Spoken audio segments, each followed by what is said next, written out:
이 연일 폭증하고 있는 코로나19 상황을 오늘 두 분의 전문가와 함께하도록 하겠습니다.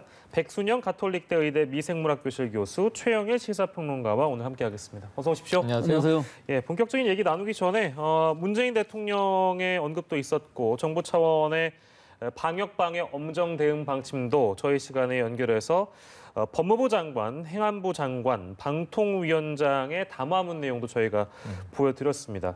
일단 어떻게 보셨습니까? 공권력이 살아있음을 보여달라는 대통령의 언급이 있고 나서 이제 바로 장관들이 세부 방침을 이제 밝힌 셈이 됐는데요. 그러니까 지금 이런 상황까지 오게 된 지난 일주일을 우리가 돌이켜보건대 사실은 최선을 다해서 개인 방역 수칙을 지키고 그다음에 정부는 정부대로 방역에 노력을 기울여도 제로로 만들 수 없다는 걸 우리가 확인해 왔잖아요. 우리의 주변에 바이러스가 그냥 함께 공존하고 있습니다. 그런데 아차하는 순간 걸리는 거죠. 그래서 이 연합뉴스에서만요, 2월부터 지금까지 백순영 교수님도 자주 뵀지만 늘 제가 하는 이야기는 접촉하면 감염된다. 접촉을 최대한 피하자. 거기에 더해서 이제 산미를 이제 좋아하니까 우리가 산미를 피해야 한다. 밀폐, 밀집, 밀접 이야기 계속 해왔지 않습니까? 그런데 문제는 이것을 의도적으로 어기거나 혹은 방역 당국의 매우 중요한 이 지침을 믿지 않아서 그것을 어기거나 하는 경우들이 지금 최근 일주일 동안 다발적으로 벌어진 걸 본단 말이에요. 자, 그쪽을 비난할 수 있습니다. 왜 저렇게 저 사람들은 방역 수칙을 안 지키는가? 왜 저것을 이제 저렇게 방치해 두는가? 그럼 나중에 그 비난은 어디로 가냐면 결국은 정부로 가요.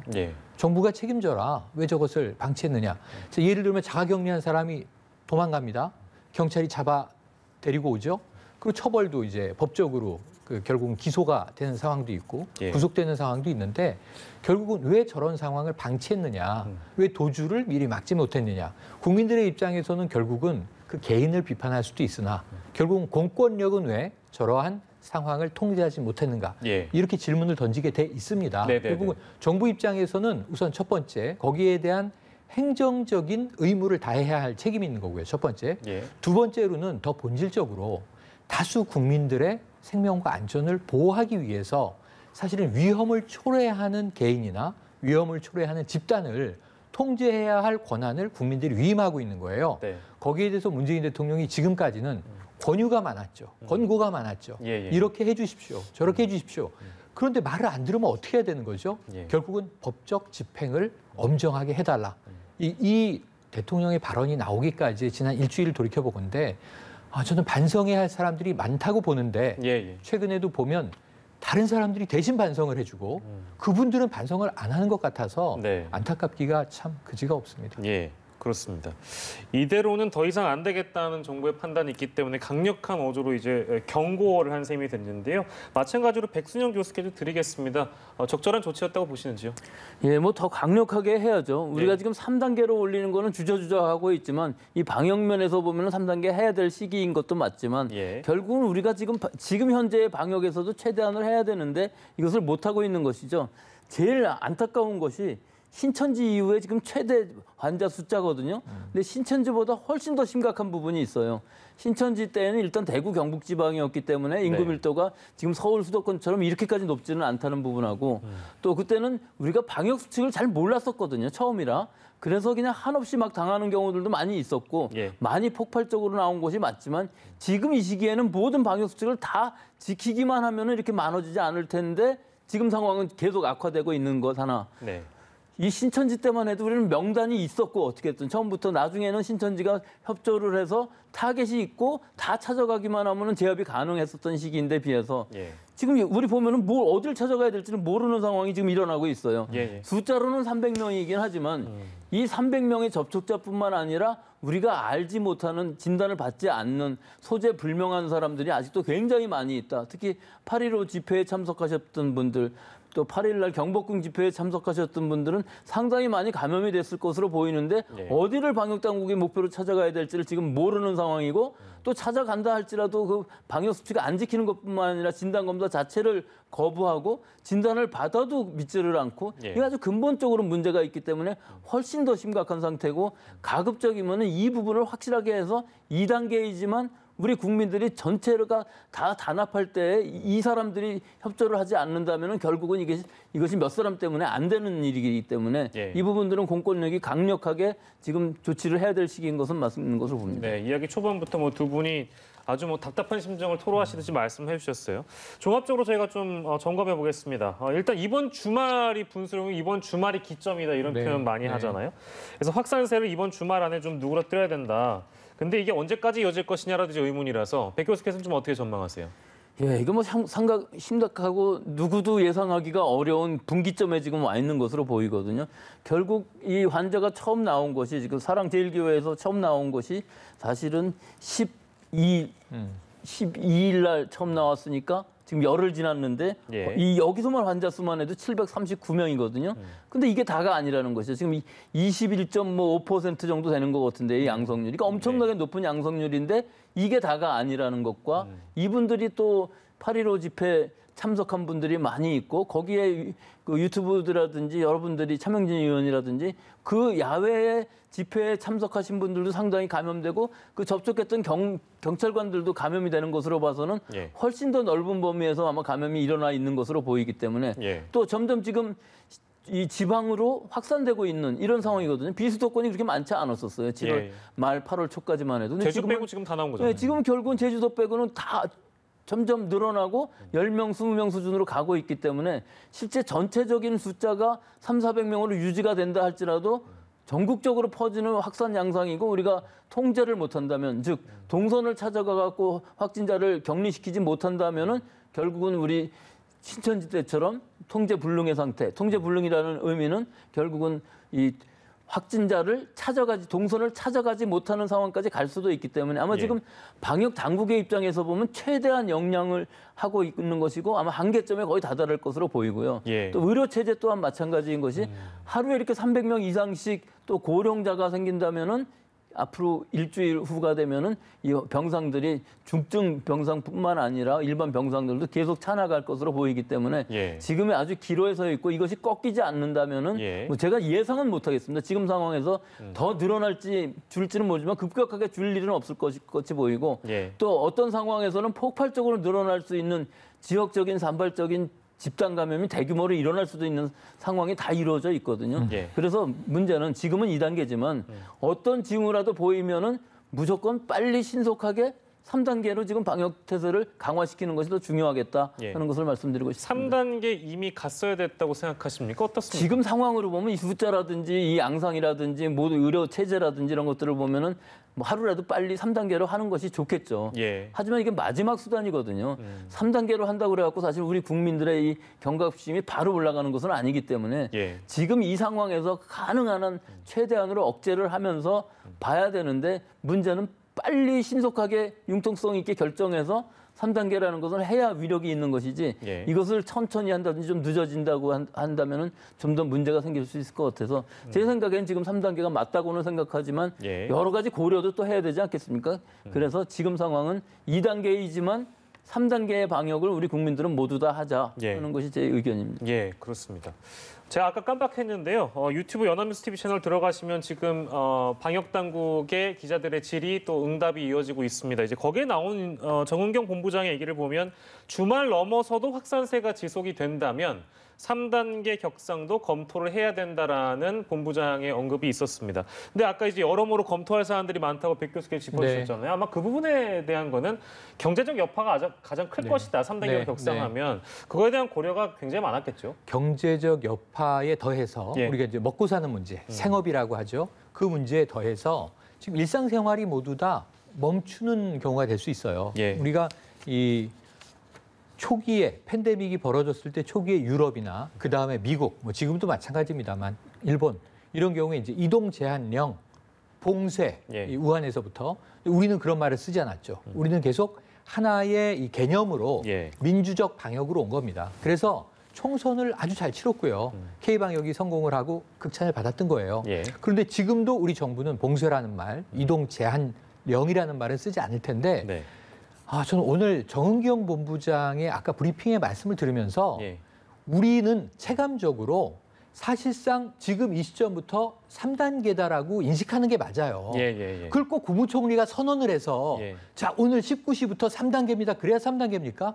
아까 정은경 본부장의 이야기는 앞으로 2주 동안 가급적 집에만 머물러 달라. 이게 3단계예요, 사실. 그리고 지금 서울시는 자체적으로 10명 이상 집회를 금지하지 않았습니까? 그러니까 집회면 광장에서 모이는 건 10명 이상 안 되는구나.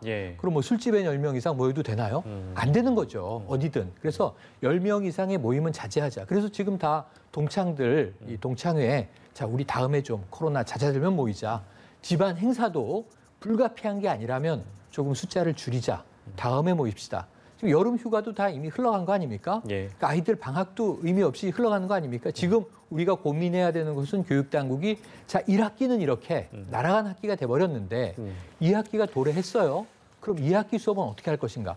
아니, 저는 1학기 때 미국식으로 그 얘기를 했었어요. 9월 학기제로 해버리자, 이번에. 날아간 학기 아니냐. 근데 한 것도 아니고 안 한 것도 아닌 학기가 돼버렸어요. 이번엔 우리가 좀 중대한 결단 내려야 되는데 오늘부터 3단계라고 함께 생각을 하시죠.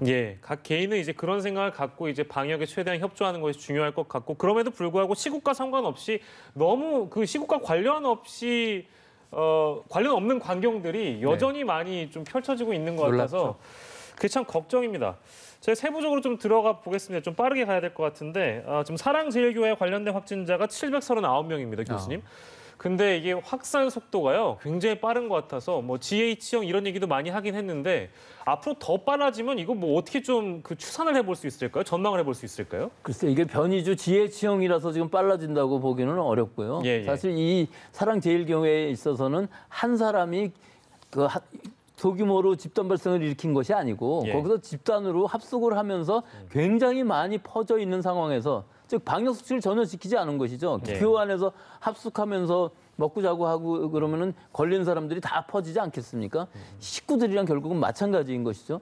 그래서 결국은 이게 폭발적으로 발생을 하는 것이고 지금은 뭐 거의 다 잡아가는 것 같이 보이기는 해요. 근데 문제는 여기서 지금 이 환자가 더 이상 안 나온다고 문제가 되는 것이 아니라 더 많은 사람들이 감염이 되어 있을 것으로 보이는데 그분들을 다 찾을 수 없다는 게 더 큰 문제죠. 그렇습니다. 아직도 한 700명 정도가 소재불명이고 진단검사를 받지 않고 있는데 벌써 일주일 이상 지났거든요. 그럼 이 일주일 동안에 지역사회에서의 감염이 얼마나 일어났는지를 우리는 파악할 방법이 전혀 없다는 것이 더 큰 문제이기 때문에 앞으로 나오는 환자들은 이 사랑제일교회랑 관계없이 보일지도 몰라요. 시간이 많이 지나서 이미 한 차가 더 지나가게 되면은 새로운 감염으로 지역사회에서의 감염은 불명인 깜깜이 환자로 보일 수도 있는 상황까지 갔기 때문에 앞으로는 이 사랑제일교회에 관련되는 환자라기보다는 전체적으로 얼마나 늘어나느냐는 이 분포의 양상이 더 중요한 것으로 보입니다. 그러니까 파악이 안 되는 분들, 이제 그분들에 대한 걱정이 당연히 뒤따를 수밖에 없고 이 모습을 드러내지 않는 분들을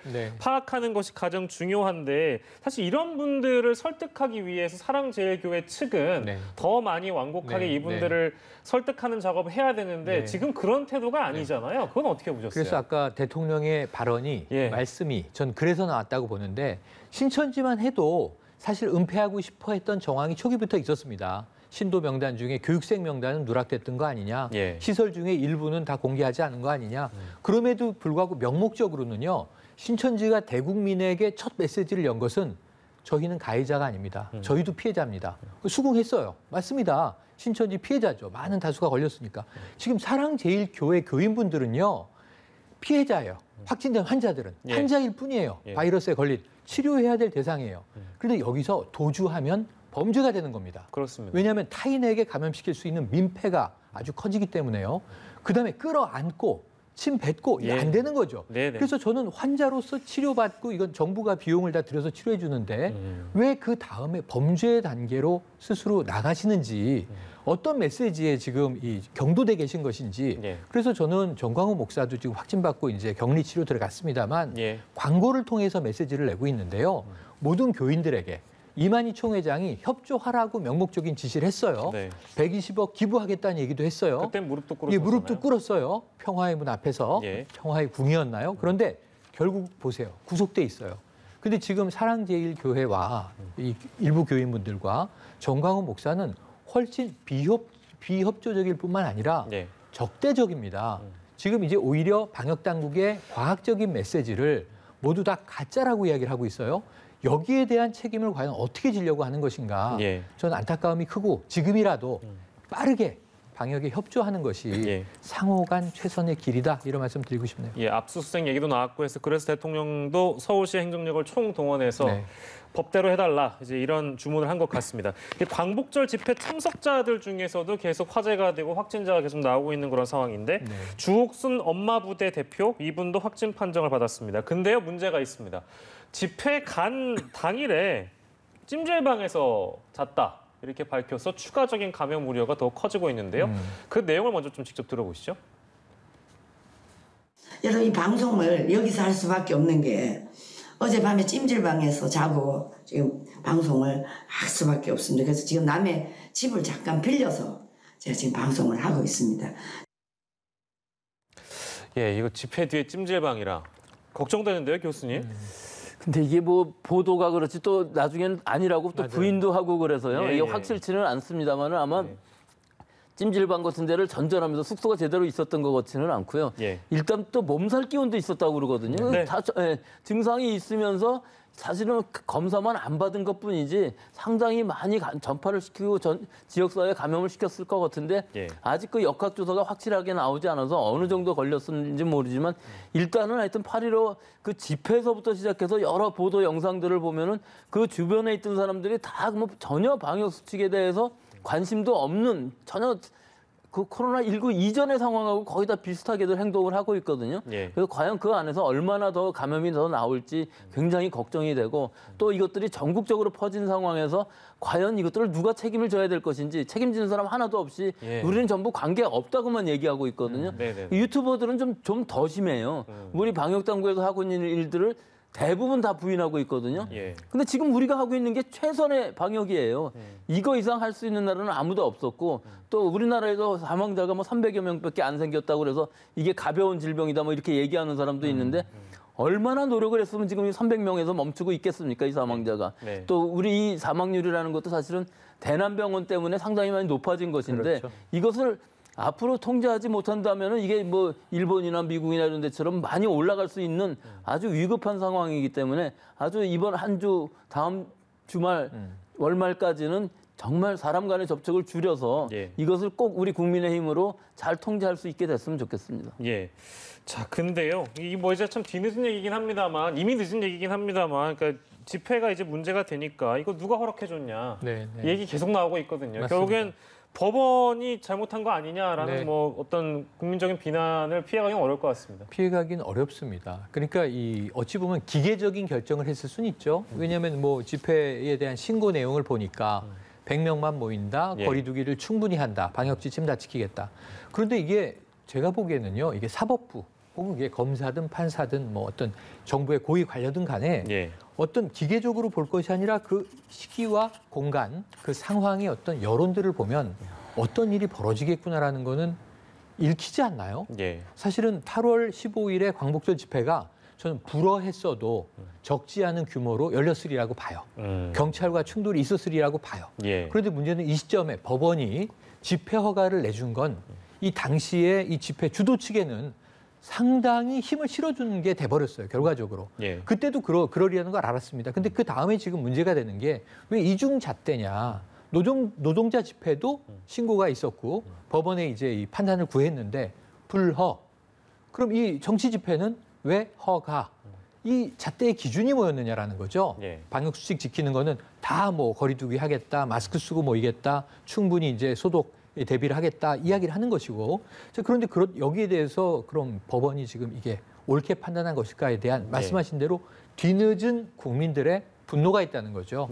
이 부분들에 대해서는 뭐 지나간 것이니까 어떻게 바로잡을 방법은 없습니다만 앞으로라도 정말 사회적인 전반적 분위기와 상황을 감안해서 정말 신중한 판단을 내려주십사. 사법부에도 당부를 좀 드려봅니다. 세부적인 사례들을 저희가 다 짚지 못했는데요. 주말을 앞두고 좀 중요한 내용들 위주로만 저희가 좀 짚어봤습니다. 걱정이네요. 주말 상황을 봐서 주말 넘어서도 지속이 된다면 3단계 격상도 검토해야 된다는 방역 당국의 언급이 있었다는 점까지 언급을 하면서 두 분을 보내드리겠습니다. 백순영 가톨릭대 의대 미생물학 교실 교수, 최영일 식사평론가 이 시간 함께했습니다. 고맙습니다. 고맙습니다.